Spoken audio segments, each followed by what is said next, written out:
It's Friday night and you are ready. You've got your popcorn, you've got your soda, you've got on your comfy clothes, you are ready to watch your movie. And then, just like that, your blood is boiling. You are angry. I mean, really angry. You can't see straight. You can't think. Forget the movie, you don't care, but inside your mind, you're telling yourself it's no big deal, but yet, physically, you feel like you just want to come out of your skin. But why? Why are you so angry over something so small? It's no big deal. Or is it? Well, today, I'm going to answer that question. So, grab your soda, pull up a chair, and let's get started. Welcome, welcome. I am Dr. Tracy Dickens, a psychologist. And if it's your first time here, welcome. I'm so glad you found my channel. And if you've been here before, thanks for coming back to hang out with me. The other day, I had a client come into my office and tell me that his 3-year-old left a toy in the middle of the living room floor. And when he got up the next morning and saw it, he got so angry. And then he felt horrible about being so angry. He says, she's 3. That's what kids do. They leave stuff around. It's no big deal. But I was so angry and there was no reason for me to be angry. And I said, well, actually, there is a reason for you to be angry. You just don't know what it is yet. Then I proceeded to tell him what I'm going to be sharing with you today. Are you ready? First things first. I want to set the record straight on some misinformation out there about us humans. We are sensing creatures, meaning we sense our world before we do anything else. And this is because we are hardwired for self-preservation. So this is what allows us to go into a room where there's 2 people sitting and we can just sense that those 2 people are in an argument. We experience our world through our senses first, and then we have an emotional experience. Angry, sad, happy, joyful, peaceful, you name an emotion. Then we have logic. So whatever we have sensed and whatever we are feeling, then we try and make sense of it. Our mind creates a story, and that story then informs our senses and our emotions, and it's like this nice little loop. But the take-home message is we sense first, then there's emotions, and then there's logic.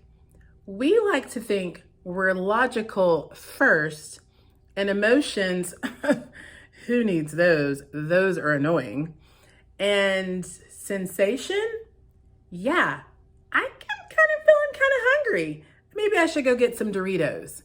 That's how we think we are, but we're not. And it's important to understand how we actually experience situations, because whenever we think that we are getting angry for no reason, that's not exactly true. Anger is the emotion that shows up whenever something that we value is being threatened or we're being thwarted from meeting a need. Whenever we are in fight or flight, because that's what's going to happen when something that we value is being threatened, we go into fight or flight. Adrenaline and cortisol are the key players that help us survive that situation.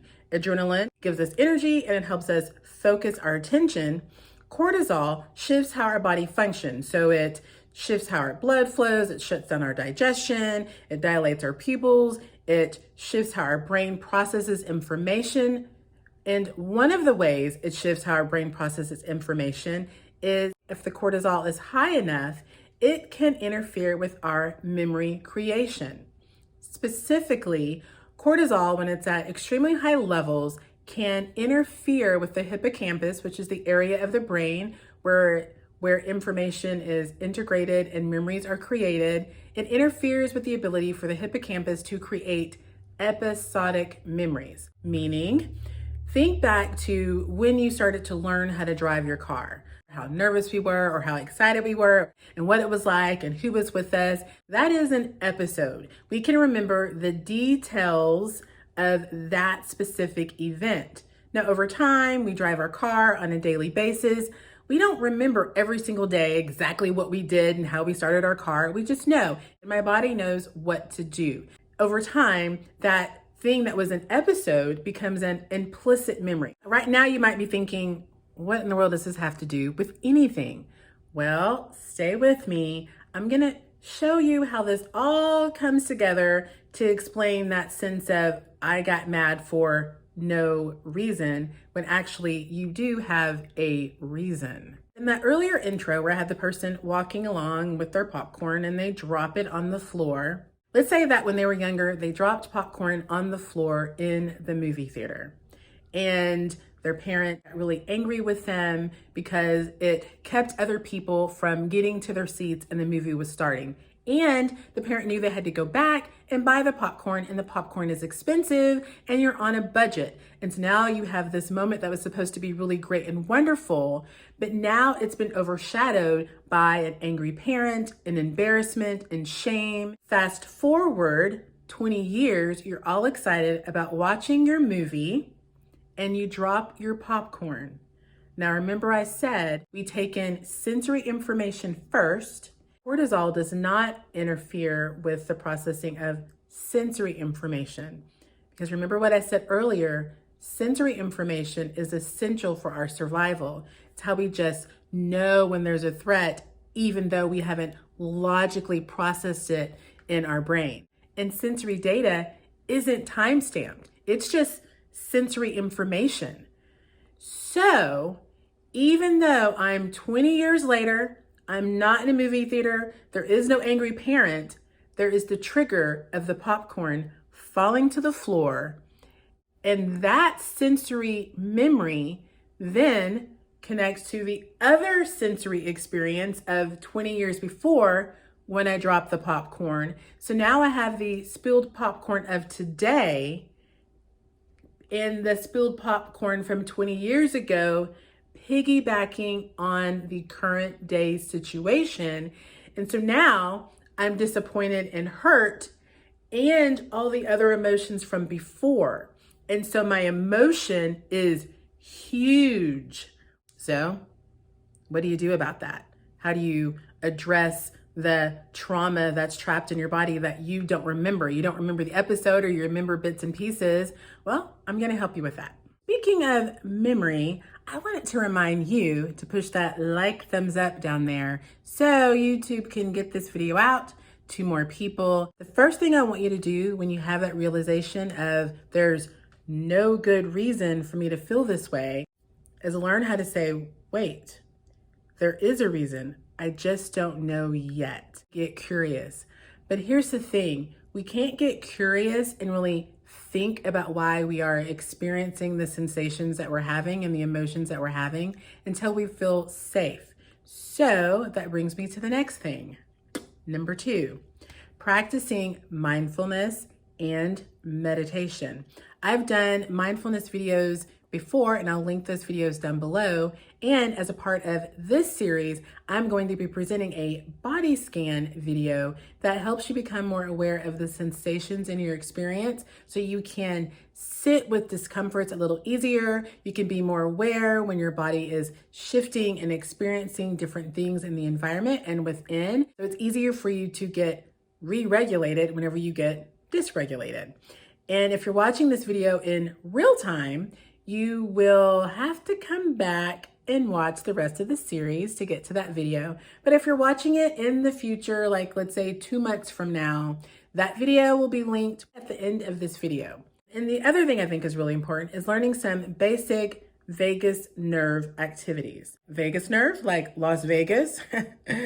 Yeah, I had a lot of nerves activated in Las Vegas. Yeah. Not that Vegas. Vagus nerve is actually a cranial nerve that goes from our brain to our heart to our gut. It's the main nerve that operates our parasympathetic system, or the parachute to our fight or flight. So whenever we get activated and we're ready to like fight, the parasympathetic, or the vagus nerve, the parasympathetic system cools that down. It helps you rest and digest. I'm gonna link a couple of videos down below that I think are really helpful and give some simple basic techniques that you can do. So recognize, calm yourself, And then that's when you can really get curious about why you're thinking what you're thinking and why you're feeling what you're feeling, and think back to a time you had these sensations, you've had these thoughts, and try and see if you can identify it. Now, for some people that have had extremely traumatic events, you may not be able to make the connection, but